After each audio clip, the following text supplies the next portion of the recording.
મહુવા શહેરના હાર્દસમા એવા કુબેરબાગ વિસ્તારમાં જાહેર માર્ગો પર ગટર ગંગા વહેતા સ્થાનિક દુકાનદારો અને હોસ્પિટલના સંચાલકો હેરાન પરેશાન થઈ ચૂક્યા છે. સ્થાનિક દુકાનદારો અને હોસ્પિટલના સંચાલકો દ્વારા સ્થાનિક નગરસેવકો અને નગરપાલિકાના ઉચ્ચ અધિકારીઓને આ બાબતને લઈ રજૂઆત પણ કરેલ છે, છતાં પણ પરિણામ શૂન્ય. ત્યારે સ્થાનિક દુકાનદારો અને હોસ્પિટલના સંચાલકોએ નગરપાલિકા તંત્ર સામે રોષની લાગણી વ્યક્ત કરી છે.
મહુવા શહેરના હાર્દસમા એવા કુબેરબાગ વિસ્તારમાં જાહેર માર્ગો પર ગટરોના ગંદા પાણી વહેતા સ્થાનિક દુકાનદારો અને હોસ્પિટલના સંચાલકો ત્રાહીમામ પોકારી ઉઠ્યા છે.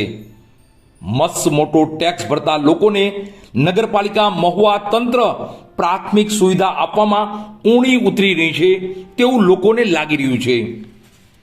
આ બાબતે સ્થાનિક લોકોની પરેશાનીની વાત કરીએ તો મહુવા નગરના કુબેરબાગ વિસ્તારમાં આવેલ HDFC બેંક નજીક ગટરોના ગંદા પાણી જાહેર માર્ગો પર વહી રહ્યા છે અને આ ગટરોના ગંદા પાણીના હિસાબે દર્દીઓને હોસ્પિટલમાં જવા, લોકોને બેંકોમાં જવા, ગ્રાહકોને દુકાન સુધી પહોંચવા આવા ગટરોના ગંદા પાણીમાંથી ચાલીને જવું પડે છે.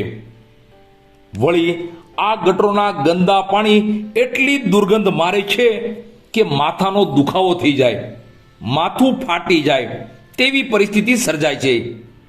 સ્થાનિક લોકોનો એવો આક્ષેપ છે કે અમે સમયસર નગરપાલિકા મહુવાને ટેક્સ ભરીએ છીએ, છતાં પણ સ્થાનિક લોકોને સમયસર પ્રાથમિક સુવિધા મળતી જ નથી અને આવી ગટર, નળ અને રસ્તા જેવા પ્રાથમિક કામો સમયસર થતા જ નથી. સ્થાનિક દુકાનદારો દ્વારા આ બાબતને લઈ સ્થાનિક નગરસેવકો અને નગરપાલિકા મહુવાના અધિકારીઓને રજૂઆત પણ કરેલ છે, છતાં પણ આ ગટરનો ગંભીર પ્રશ્નનું નિરાકરણ થતું જ નથી. સ્થાનિકોનો એવો પણ આક્ષેપ છે કે અહીં ચૂંટાયેલા સ્થાનિક નગરસેવકો અન્ય પક્ષમાંથી હોય, રાગદેશ રાખીને આ વિસ્તારના કામ થતા જ નથી અને થવા દેતા પણ નથી. મસ્ત મોટો ટેક્સ ઉઘરાવતી નગરપાલિકા મહુવા પક્ષાપક્ષી રાખ્યા વગર, રાગદેશ રાખ્યા વગર મહુવા નગરના તમામ જગ્યાના કામ સમયસર કરે તે જરૂરી છે, અન્યથા મહુવા નગર નર્ક બની જશે.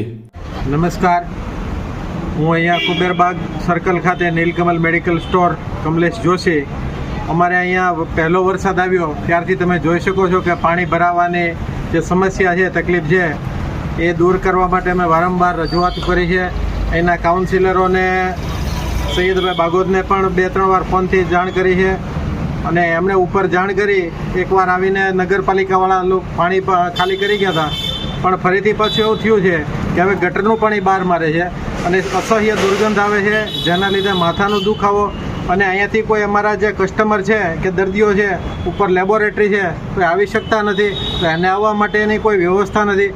આ બાજુ જોઈ શકો છો કે આટલો બધો ટ્રાફિકનો પ્રશ્ન હોય છે, તો આ બાજુથી પણ કોઈ પેશન્ટ કે કસ્ટમર આવી શકતા નથી. તો નગરપાલિકાને અમારી નમ્ર વિનંતી છે કે અમે તો ભાઈ રેગ્યુલર ટેક્સ પેયર છીએ, અમે ટેક્સ ભરીએ છીએ, અમારું કોઈ લેણું બાકી હોય તો કહો, પણ આ અમારી જે તકલીફ છે એ દૂર કરવા માટે પ્રયત્ન કરો, કારણ કે અહીંયા બેસી શકાતું નથી અને એટલી હોસ્પિટલો અહીંયા છે, તો આ દુર્ગંધમાં બીજા દર્દીઓનું અને પેશન્ટોનું શું થાય એ પણ વિચારો. ભારત માતા કી જય. અસ્તુ.